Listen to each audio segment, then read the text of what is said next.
Hello friends, welcome to let's quiz. आज के इस वीडियो में हम लोग बात करेंगे यहाँ पे सीटेड एग्ज़ाम 2024 जो आपका एग्ज़ाम यहाँ पे 21 जनवरी को होने वाला है। तो ये वीडियो आपके लिए मोस्ट इम्पॉर्टेंट होने वाला है। तो यहाँ पे डेली आपको शाम 7 बजे क्लास यहाँ पे होती है, तो आप फटाफट यहाँ पे इस वीडियो को लाइक करके चैनल को सब्सक्राइब कर दीजिए। बेल आइकन प्रेस करने से आपको नेक्स्ट वीडियो का यानी शाम 7 बजे की क्लास यहाँ EVS के NCERT डेली यहाँ पे टॉपिक वाइज टॉपिक यहाँ पे कराई जाती है, जो कि आपको बताया होगा। पुराने लर्नर को, जो नए हैं वो चैनल को सब्सक्राइब कर दीजिए और डेली क्लास आप इसे अटेंड करिए, जो आपके एग्ज़ाम के लिए मोस्ट इम्पॉर्टेंट होगा। क्योंकि इसलिए मैंने ये PDF मैंने आपके लिए स्पेशल PDF बना के रखा हुआ, जो यहाँ पे आपको सिर्फ टॉपिक वाइज सारी चीज़ें मिल जाए, कहीं इधर उधर आपको ढूंढने की ज़रूरत ना पड़े। जिससे पहले मैंने आपको कराई हुई है, जाके आप मेरे चैनल पे देख सकते हैं, वहाँ पे इसकी प्लेलिस्ट बनी हुई है। तो चलिए वीडियो को स्टार्ट करते हैं। वीडियो को स्टार्ट करने से पहले वीडियो को लाइक ज़रूर कर दीजिएगा, ठीक है। तो यहाँ पे इसके पहले हम आपको यहाँ पे पढ़ाए थे क्या, कि पढ़ाए थे यहाँ पे दर्जन पक्षी के बारे में। जैसा बताए थे कि दर्जन पक्षी किस तरीके से अपने घोंसले को बनाती है और किस तरीके से अपने यहाँ पे जो पतली चोंच होती है पत्तों को सिलती है यहाँ पे, और उस जो थैली, जो बनी थैली होती है, इस तरीके से जो थैली बनी होती है उसी में अपने अंडे को देती है। तो यहाँ पे हम नेक्स्ट वीडियो में ये सब सारी बातें बात कर चुके हैं। तो यहाँ पे आज इस वीडियो में हम बात करेंगे वीवर पक्षी, क्योंकि क्वेश्चन इससे भी बहुत बार बार बनता है। वीवर पक्षी ये क्या, कौन सी पक्षी है, किस तरीके से अपने घोंसले को बनाती है। तो यहाँ पे देखिए वीवर पक्षी इस तरीके से होता है। देखिए आपको यहाँ पे एक तरीके से जूम करके दिखा देती हूँ, जिससे आपको सारे डाउट क्लियर हो जाएगा। देखिए यहाँ पे इस तरीके से इनके इस घोंसले का इनका आकार होता है, देखिए इस तरीके से। और ये है आपकी वीवर पक्षी। अब चलिए यहाँ पे इनके पॉइंट क्या, जो आपके एग्जाम के लिए मोस्ट इम्पोर्टेंट होगा। यहाँ पे पहला पॉइंट क्या है, बीवर पक्षी का घोंसला लालटेन के आकार का होता है।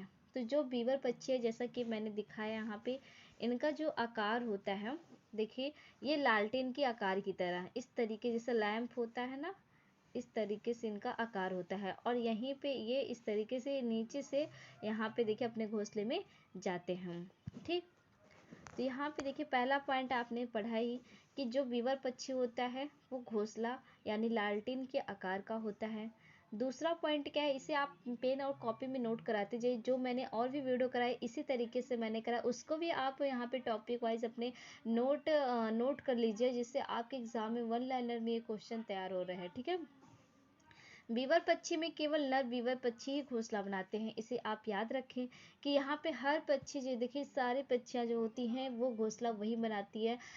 एक मादा शुतुरमुर्ग हो गया, एक मादा शुतुरमुर्ग हो गया, और बीवर पक्षी, उसी में बीवर पक्षी देखिए यहाँ पे नर बीवर पक्षी घोंसला बनाती है, और जो मादा शुतुरमुर्ग होता है, मतलब शुतुरमुर्ग होता है, उसमें मादा शुतुरमुर्ग घोंसला बनाती है। और इसमें जो बीवर पक्षी होता है, इसमें नर बीवर पक्षी घोंसला बनाती है। बाकी इसके बाद जितनी भी पक्षियाँ आती हैं वो सारे घोंसला बनाती हैं, चाहे वो नर हो या फिर इसके बाद यानी फीमेल या फिर मेल हो, ठीक है। तो यहाँ पे अब बात होता है नर बीवर पक्षी की बात हो रही है। तो यहाँ पे जो घोंसला बनाता है वो बीवर पक्षी घोंसला बनाता है। दूसरा पॉइंट क्या है, कि मादा बीवर पक्षी उन घोंसले में से मनपसंद घोंसले में अंडे देती हैं। यानी आपको यहाँ पे बता दें, जो मादा बीवर पक्षी होती है उनमें, मतलब जो इस तरीके से, इनको मैं आपको चित्र सहित आपको एक्सप्लेन करेंगे तो ज़्यादा आपको अच्छे से समझ में आएगा। देखिए ये है आपका नर बीवर पक्षी, ठीक है। ये आपका यहाँ पे नर बीवर पक्षी हो गया। इनका जो आकार होता है लालटेन के आकार की तरह होता है, ठीक है। इसके बाद यहाँ पे जब घोंसला अंडे देने की बात होती है, तो जो यहाँ पे मादा यानी फीमेल जो बीवर पक्षी होती हैं, वो इनमें से किसी भी घोंसले को पसंद करती है और उसी में जाके अपने अंडे को देती है। तो आपको, आई होप आपको ये चीज़ें अच्छे से समझ में आ गया होगा, कि बीवर पक्षी होता है उनका आकार लालटेन के आकार का होता है, और इसके बाद उनका जो घोंसला होता है वो यहाँ पे नर बीवर पक्षी घोंसला बनाती है और जो अंडे देती हैं वो अपने मनपसंद घोंसले में, जो उनका पसंद का घोंसला होगा उसी में जाके अपने अंडे को देती है। आई होप आपको अच्छे से समझ में आ गया होगा ये बीवर पक्षी के बारे में। ऐसे मैंने और भी सारे पक्षियों के बारे में बता दिया किस तरीके से उनका आवास होता है, क्योंकि आपका यहाँ पे जो थीम से सीटेड में जो एनसीईआरटी आती है थीम से, और इसके बाद आपके उप थीम से क्वेश्चन आता है जो कि मैंने प्लेलिस्ट बना दी है, आप जाके मेरे चैनल पे देख सकते हैं। यहाँ पे देखिए अब आते हैं, बात करते हैं लेह लद्दाख के बारे में। अब बात करते हैं यहाँ पे लेह लद्दाख मतलब मनुष्य का जो आवास होता है, किस जगह पे किस तरीके का आवास होता है, क्या क्या किस तरीके से घर देखने को मिलता है। जैसे लेह लद्दाख में हो गया, असम में हो गया ट्रॉली, जैसे कि ट्रॉली से किस तरीके से बच्चे स्कूल जाते हैं, ये सब कुछ हम इस वीडियो में बात करेंगे। बस आप वीडियो के लास्ट तक आप बने रहें, तो यहाँ पे सारी चीज़ें आपको कंप्लीट कराती जाएंगी। आपका एग्ज़ाम यहाँ पे 2 महीने हैं, तो धीरे धीरे चीज़ें क्या बोलते हैं, आपका 1 महीने में एनसीईआरटी, 1 महीने से पहले ही एनसीईआरटी आपकी कंप्लीट मैं करा दूंगी, ये मेरा आपसे वादा है, ठीक है। तो यहाँ पे देखिए लेह लद्दाख जो है कि यहाँ पे यहाँ पे कैसे घर बनते हैं इस तरीके से बात करें। देखिए लेह लद्दाख में इस तरीके से घर बनता है। देखिए लेह लद्दाख के जो यहाँ के लोग होते हैं इस तरीके से अपने घरों को बनाते हैं यहाँ पे। और नीचे के जो यहाँ पे जो मतलब 2 फ्लोर का होता है, जो नीचे का फ्लोर होता है उसमें जानवर रखने का यहाँ पे ये व्यवस्था बनाते हैं। अगर जब ठंडी ज़्यादा पड़ने लगती है तो ये लोग भी खुद उसी घर में आके रहने लगते हैं। मतलब ऊपर के वाले फ्लोर पे ये लोग खुद रहते हैं, और नीचे वाले जो फ्लोर में वहाँ पे जानवरों के लिए बना के रखते हैं। वहाँ पे खिड़की नहीं होती है। ये कहाँ घर पाए जाते हैं, तो ये लेह लद्दाख में घर में पाए जाते हैं। तो ये देखिए इस तरीके से एनसीईआरटी में आपको क्वेश्चन देखने को मिल सकता है। तो यहाँ पे चलिए इसके बारे में बात करते हैं। टॉपिक यहाँ पे पॉइंट क्या है। पहला पॉइंट क्या है, यहाँ के घर की जो दीवार होती है वो पत्थर को काट कर एक के ऊपर एक रख कर बनाया जाता है। मतलब यहाँ पे क्या कहा गया है, एनसीईआरटी में इस तरीके से बात कही हुई है कि जो उनके दीवार होते हैं वो पत्थर के बने होते हैं, ठीक है। पत्थर को काट कर इस तरीके से दीवार एक के ऊपर रख कर दीवार को यहाँ पे बनाते हैं, और इसके बाद यहाँ पे दीवार कंप्लीट हो जाती है। पहला पॉइंट आपको यहाँ पे देखने को मिला कि पत्थर से काट कर उनकी दीवार बनती है। दूसरा पॉइंट आपको यहाँ पे बता दे, जो इनके छत होते हैं वो पेड़ के मोटे तने से बनाया जाता है। मतलब आपको यहाँ पे दिखा दे कि जो इनके छत होते हैं वो पेड़ के मोटे तने से इनका छत यहाँ पे बनाया जाता है। इसके बाद यहाँ पे देखिए तीसरा पॉइंट क्या है, इनकी छत समतल होती है। मतलब इनका जो ढाल उदार नहीं होता है, इस तरीके से, एक मिनट, इस तरीके से इनका जो छत होता है समतल होता है, ठीक है। इस तरीके से इनका जो छत होता है ये समतल होता है। और इसके बाद यहाँ पे इस तरीके से देखिए ना, ये जो होती है ये सब इनका जो छत होता है ये समतल होता है। तीसरा पॉइंट क्या है, लद्दाख में लाल मिर्च कद्दू मक्का के लिए प्रसिद्ध है। मतलब यहाँ पे लद्दाख में लाल मिर्च अपने यानी मसालों को, यहाँ पे समतल छत होती है तो छतों पे अपने ये मसाले को सुखाते हैं, यानी लाल मिर्च मिलता है। और कद्दू और मक्का के लिए लेह लद्दाख प्रसिद्ध है। तीसरा पॉइंट यहाँ पे आपको देखने को मिल रहा है कि यहाँ पे जो बारिश होती है, यहाँ जो बारिश कम होती है, यहाँ के घरों के निचली मंजिल में जानवर को रखते हैं क्योंकि नीचे खिड़की नहीं होती है। तो यहाँ पे बात किस लिए हो रही है कि खिड़की यहाँ पे क्यों नहीं होती, तो आपके मन में ये डाउट होगा कि खिड़की यहाँ पे क्यों नहीं रखते हैं। तो यहाँ पे एनसीईआरटी में यही लिखा है कि यहाँ बारिश कम होती है, अगर ऊपर के छत में रखेंगे तो ऊपर तो जानवर रख नहीं पाएंगे, तो ये क्या करते हैं, ये नीचे मंजिल में, जो इनका निचला मंजिल होता है वहीं जानवर को रखते हैं जिससे वो सेफ रहें। कोई और यहाँ पे खतरनाक जैसे जानवर हो गया कि उनको घायल ना कर सके, इसलिए यहाँ पे जो निचला मंजिल होता है वहाँ पे अपने जानवरों को रखते हैं। इसके बाद आपको बता दें, यहाँ पे जो उनकी घर होती है निचला मंजिल, वहाँ पे इनके यहाँ पे खिड़की नहीं होती है, ठीक है। खिड़की यहाँ पे आपको देखने को नहीं मिलता। और यहाँ पे देखिए, यहाँ 5000 मीटर ऊंचाई एक पथरीला, यहाँ पे देखिए पथरीला सुनसान इलाका है। मतलब जो लेह लद्दाख पाया जाता है वो 5000 मीटर ऊंचाई पर एक पथरीला सुनसान इलाका है। इसके बाद आपको यहाँ पे बता दें, जो पथरीला इलाका है वहाँ पे क्या पाया जाता है, वहाँ पे जिसे चांगथाप कहते हैं, मतलब जो 5000 मीटर ऊंचाई पे जो पथरीला इलाका है उस इलाके को क्या कहते हैं, उस इलाकों को यहाँ पे चांगथाप कहते हैं। और इसके बाद यहाँ पे चांगपा घुमंतु लोग रहते हैं। कौन रहता है, यहाँ पे जो चांगपा घुमंतु लोग रहते हैं, इनके टेंटों को क्या कहते हैं, इनके टेंट को रेबो कहते हैं। ठीक है, अब बात आती है यहाँ पे इनके जो टेंट होते हैं उस टेंट को क्या कहते हैं, उसके टेंट को यहाँ पे रेबो कहते हैं। इसके बाद नेक्स्ट पॉइंट क्या है, ये बारीकियों को पालते हैं और उनसे यहाँ बकरियों को पालते हैं, उनसे यहाँ पे पश्मीना ऊन निकालते हैं। मतलब यहाँ पे देखिए क्वेश्चन सीटेट में यही पूछा गया है।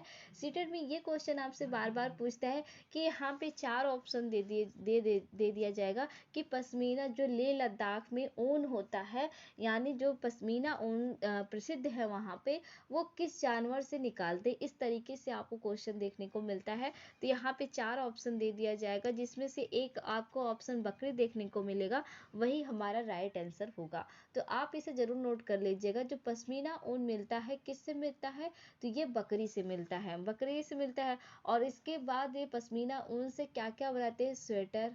और इसके बाद आपको देखने को मिलता है शॉल, जो कि बहुत महंगा होता है। इनके जो शॉल होते हैं वही खुद बता रहे हैं कि इनको 250 दिन, मतलब इनको टाइम 250 घंटे लगते हैं। और इनका जो यहाँ पे देखिए, आपका यहाँ पे जो इंसानों का जो बाल होता है, एक बाल यानी इनके आपके 6 बाल बराबर इनके एक बाल बारीकी, मतलब बहुत बारीकी होती है। और इसके बाद आपको यहाँ पे बता दें कि यहाँ पे जो इन बकरियों को क्या बोलते हैं, इन बकरियों को यहाँ पे लेखा कहते हैं। तो आई होप आपको अच्छे से समझ में आ गया होगा कि यहाँ पे जो घर बनती है, किस तरीके से लेह लद्दाख में घर बनता है। मैं फिर से एक बार आपको एक मोटा मोटा तरीके से आपको एक रिपीट करा देती हूँ। तो जैसे कि आप सुनिए, ईयरफोन लगा लीजिए, बस सुनिए। यहाँ पे जैसे बताया, लेह लद्दाख में घर अगर आपसे पूछ लिया जाए लेह लद्दाख में घर किस तरीके से पाया जाता है, तो लेह लद्दाख का जो दीवार होता है, घर होता है, वो पत्थर और लकड़ी से बनी होती है।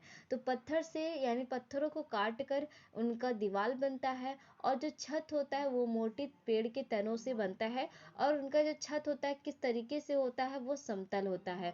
और वहाँ पे लाल मिर्च, कद्दू, ये सब मक्का इसके लिए यहाँ पे ये प्रसिद्ध है। और इसके बाद यहाँ पे 5000 जो ऊंचाई मीटर पर जो एक पथरीला इलाका है, उसे चांगथाप एक मतलब जनजाति होती है। वो जनजाति क्या करते हैं, पश्मीना ऊन, यानी पश्मीना ऊन का उनका काम होता है। और वो पश्मीना ऊन किससे मिलता है, तो बकरियों से मिलता है। उनकी बकरियों को क्या बोलते हैं, लेखा बोलते हैं। और जो उनका आवास होता है, उस आवास को क्या बोलते हैं, चांगथाप के आवास को, जो चांगथाप जनजाति होती है उनका आवास किस नाम से पुकारा जाता है, उसको रेबो के नाम से बोलते हैं। ठीक है, अब यहाँ पे सारे टॉपिक मैंने आई होप आपको अच्छे से कवर करा दिया है। तो लेह लद्दाख आपका कंप्लीट हुआ। अब हम चलते हैं यहाँ पे क्या बात करते हैं, असम, जो कि आपका मोस्ट इम्पॉर्टेंट ये पूछने वाला क्वेश्चन एग्जाम में है। कि एग्जाम में ये बार बार असम के बारे में, लेह लद्दाख हो गया, असम हो गया, इसके बाद आपका राजस्थान, इस टॉपिक से आपसे बहुत ही ज़्यादा क्वेश्चन आपसे देखने को मिलता है। आवाज़ से अगर पूछ रहा है तो ये जरूर। और असम के बारे में तो पहले ही पूछता है।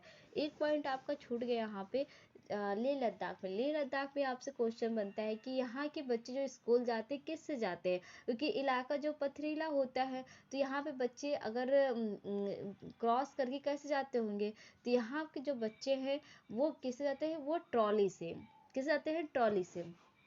तो यहाँ पे जो पत्थर, बड़े बड़े पत्थर होते हैं, उनको कैसे क्रॉस करते हैं, यहाँ के बच्चे जो स्कूल जाते हैं वो यहाँ पे ट्रॉली, ट्रॉली मतलब जो यहाँ पे एक लोखंड की बनी होती है, उसमें एसी में बच्चे बैठ जाते हैं, तो इस पार से वो उस पार चले जाते हैं। ठीक है, तो यहाँ पे बच्चे जो, अगर क्वेश्चन में आ गया कि ट्रॉली से बच्चे स्कूल जाते हैं तो ये कहाँ पे जाते हैं, तो आपको यहाँ पे 4 ऑप्शन दिया रहेगा, जिसमें से आपको लेह लद्दाख दिया रहेगा। तो वही आपका राइट आंसर होगा। अब असम पे बात करते हैं। असम के बारे में क्या कहा गया है, यहाँ अधिक तरीके से बारिश होती है। और यहाँ मतलब बहुत ज़्यादा ही बारिश होती है। और उस जमीन से 10 से 12 फीट ऊंचे बांस के मजबूत खंभे पर बने होते हैं। मतलब यहाँ पे बारिश बहुत अधिक होती है, इसलिए यहाँ के जो घर होते हैं बहुत ऊंचाई पे घर बनता है। ठीक है, यहाँ पे देखिए अधिक ऊंचाई पे यहाँ यहाँ के घर बनते हैं। और इसके बाद यहाँ पे बता दें वो भी कितने फीट, तो ये 10 से 12 फीट। एग्जाम में ये भी पूछ लेता है 3 से 3.5 मीटर यानी ऊंचाई। तो इसके लिए आप इसे कंफ्यूज मत होइएगा। अगर एग्जाम में ये आपको देखने को मिल गया तो ये आपका यहाँ पे राइट आंसर होगा। अगर आपको ये एग्जाम में मिल गया तो आपका ये भी राइट आंसर होगा।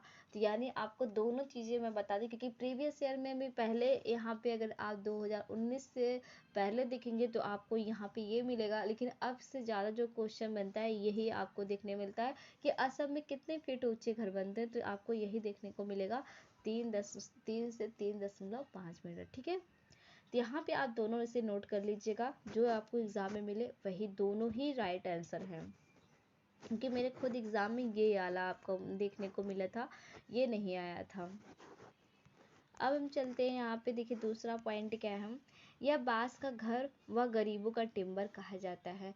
तो जो असम में ये घर बनता है लकड़ी से यानी बांस से बनता है, क्योंकि बांस इस तरीके से भी क्वेश्चन पूछ लेता है कि बांस के घर कहाँ पाए जाते हैं। जो उनकी ऊंचाई 10 से 12 फीट होती है, वहाँ अधिक वर्षा होती है, तो ऐसे कौन सा राज्य है। तो आपको वहाँ पे 4 ऑप्शन दिया रहेगा, तो जिसमें से आपका यहाँ पे असम होगा। तो देखिए इस तरीके से हम आपको पढ़ाते जा रहे हैं, जिससे क्वेश्चन आपको करते जा रहे हैं, क्योंकि क्वेश्चन में इस तरीके से आ रहा है तो वही आपको बताते चलेंगे, तो आपके माइंड में इस तरीके से सेटअप बहुत अच्छे तरीके से हो जाएगा। अगर आपको कहीं लगता है कि ये चीज़ें हम सही से नहीं समझा पा रहे हैं, तो आप मेरे इस वीडियो के कमेंट बॉक्स में ज़रूर कर दीजिएगा मैसेज। मैं और ही अच्छे से सुधार करने की कोशिश ज़रूर करूँगी। ठीक है, यहाँ पे देखिए यह बांस का घर व गरीबों का टिम्बर कहा जाता है। इसके बाद इसका नेक्स्ट पॉइंट क्या है, इनकी छत जो होती है ढालूदार। तो आपको यहाँ पे दिखा दे, ये चित्र सही तो आपको चीज़ें समझाओ ना तो वो चीज़ें बहुत अच्छे से समझ में आ जाती है। अब देखिए यहाँ पे जैसा कि देखिए यहाँ पे बारिश बहुत होती है, ठीक। तो यहाँ पे देखिए पानी बहुत ज़्यादा रहता है, तो यानी बाढ़ मतलब बहुत ज़्यादा होता है। तो यानी इनके जो घर होते हैं वो 10 से 12 फीट ऊंचे होते हैं। और इनके घर जो बनते हैं वो किससे बनते हैं, तो ये बाँस से बने होते हैं। देखिए ना बाँस इस तरीके से लगे हुए हैं।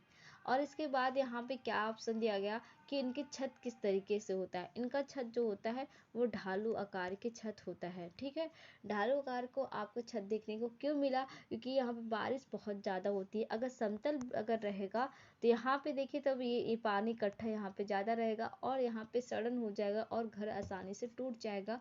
तो इस तरीके से यहाँ पे ढालूदार छतें होती है, जिससे पानी गिरे तो फिर सीधा डायरेक्ट यहाँ से नीचे आ जाए, वहाँ पे पानी न रुके। इसलिए यहाँ की जो छतें होती है ढालूदार। अभी आपने देखा लेह लद्दाख में जो छत होती है समतल होती है, क्योंकि वहाँ अधिक वर्षा नहीं होती, मतलब वहाँ बारिश ही नहीं होती है। इसकी वजह से वहाँ के जो लोग होते हैं अपने मसालों को सुखाने का वहाँ पे अपने छतों का प्रयोग करते हैं। लेकिन यहाँ पे बारिश अधिक होती है, इसलिए यहाँ का जो असम में बारिश अधिक होती है, इसलिए यहाँ के जो छतें होती है वो ढालूदार होती हैं। आई होप आपको अच्छे समझ में आ ही गया होगा। और इसके बाद यहाँ पर नेक्स्ट पॉइंट क्या है, ये लकड़ी के होते हैं। अब बात करते हैं यहाँ पे राजस्थान के बारे में। तो यहाँ पे राजस्थान के बारे में देखिए, राजस्थान का घर इस तरीके से आपको देखने को मिलेगा। अब तो मान लो फाइनली अब इस तरीके से बन गया, लेकिन एनसीईआरटी में आपको देखने को यही मिलेगा। तो वहाँ से ही मैंने ये पिक निकाल के रखी हुई है, जो कि आपको चित्र सहित दिखाने में अच्छे से समझ में आने में मदद होगी। ठीक है, तो देखिए इस तरीके से यहाँ पे घर होता है। तो यहाँ पे राजस्थान का घर आपने देख लिया होगा। अब इसके बारे में यहाँ पे हम बात करेंगे। तो यहाँ पे देखिए पहला पॉइंट क्या है, यहाँ बारिश नहीं होती है। जैसा कि आपको पता ही है राजस्थान में बहुत ही कम बारिश होती है, वहाँ पे बारिश देखने को नहीं मिलती, वहाँ पे गर्मी बहुत ज़्यादा होती है। तो यहाँ पे देखिए यहाँ बारिश नहीं होती है, पहला पॉइंट आपको देखने को मिल ही गया है। इसके बाद अब देखिए दूसरा पॉइंट क्या है, दिख रहा होगा, एक मिनट थोड़ा सा और जूम कर दूँ तो अच्छे से दिखेगा। हाँ देखिए यहाँ की जो घर की दीवार होती है मोटी होती है, और यहाँ पे देखिए दीवार है, जो दीवार होती है वह गोबर से लीप पोत कर इसे अच्छा बनाया जाता है, जिससे कीड़े मकोड़े दूर रहता है। तो यहाँ पे आपको बता ही गया कि यहाँ की जो घर होती है वो किस तरीके का होता है।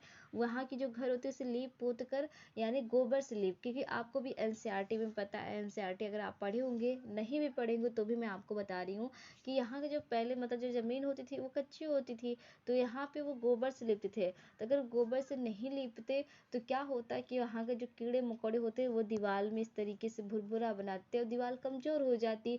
तो क्या होता है, तो ये सड़न जल्दी और घर गिरने की चांसेस बहुत ज़्यादा हो जाती है। इसलिए वहाँ के जो लोग होते दीवार को अच्छे से गोबर से लीप देते थे, जिससे गोबर से लिपने से क्या होता है कि कीड़े मकोड़े नहीं लगते और दीवार एकदम मजबूत बनी रहे। ठीक है, अब नेक्स्ट पॉइंट क्या है, इनकी छत क्या होती है, कटीलीदार झाड़ियाँ से होती है और यहाँ गर्मी बहुत अधिक होती है। अब बताइए, यहाँ पे गर्मी बहुत अधिक होती है, बारिश भी नहीं होती है, तो यहाँ के लोग रहते कैसे होंगे? तो आपको बता दें, जैसा कि आपको पता है कि जो कच्चा मकान होता है, मतलब जो कच्ची मिट्टी की मतलब घर बनी होती है, वहाँ पे ठंडा बहुत ज़्यादा होता है। तो यहाँ पे देखिए, जो उनके जो छत होती है वो भी ढालूदार ही होती है। और इसके बाद यहाँ पे जो क्या बोलते हैं हम, झाड़ियाँ और कटीली जो छत जो होती है वो कटीली झाड़ियों से बनी होती है, वो भी ठंडा प्रदान करता है, क्योंकि अगर हवा पानी इधर आगे यहाँ पे आदान प्रदान होती रहती है, इसलिए वहाँ जो घरें होती है ठंडे होती हैं। ठीक है, अब इसके बाद यहाँ पे देखिए मनाली, जो कि हम नेक्स्ट वीडियो में बात करेंगे, क्योंकि तबीयत सही है नहीं मेरी, तो इसलिए अच्छे से मैं शायद एक्सप्लेन नहीं कर पा रही हूँ। आपको नेक्स्ट वीडियो में शायद आई होप अच्छे से समझा सकूँगी। अगर आपको इस वीडियो में कुछ भी कोई भी प्रॉब्लम अगर हुई हो तो प्लीज़ वीडियो के कमेंट बॉक्स में ज़रूर कमेंट कर दीजिएगा, जिससे हम क्या होगा नेक्स्ट वीडियो में और अच्छे से अच्छे आपको कंटेंट बनाने की कोशिश करूँगी। ठीक है, तो प्लीज़ वीडियो को लाइक करके चैनल को सब्सक्राइब जरूर कर दीजिएगा। अगर मेरे चैनल पर नए आए हैं तो प्लीज़ बेल आइकन प्रेस कर दीजिए, जिससे आपको यहाँ पे नेक्स्ट वीडियो का नोटिफिकेशन मिलता रहे। यहाँ पे शाम 7 बजे डेली, यहाँ पे थोड़ी तबीयत और अच्छे से हो जाए तो आपको यहाँ पे 5 बजे साढ़े 5 बजे आपको यहाँ पे CDP की क्लासेस यहाँ पे पूरी फुल, क्योंकि CDP क्लास बहुत ज़्यादा ही बड़ी क्लासेस होती है। तो यहाँ पे आपको डेली से डेली क्लासेस आपको 5:30 बजे की CDP की क्लास मिलेगी। और इसके बाद EVS की NCERT जो 15 नंबर में आपको पूछा जाता है, प्लस आपको पैडागोजी भी देखने को मिलेगा, लेकिन NCERT कंप्लीट होने के बाद फिर दिन आपको यहाँ पे रोज क्वेश्चन आंसर देखने को मिलेगा। लेकिन पहले हम थियरी करेंगे, क्योंकि अभी हमारे पास टाइम है, तो एक एक चीज़ अच्छे से कम पढ़ते चलेंगे, जिससे क्या होगा कि आपको कोई दिक्कत प्रॉब्लम नेक्स्ट वीडियो में नहीं होगा। ठीक है, तो मिलते हैं हम लोग नेक्स्ट वीडियो में। Thank you for watch video.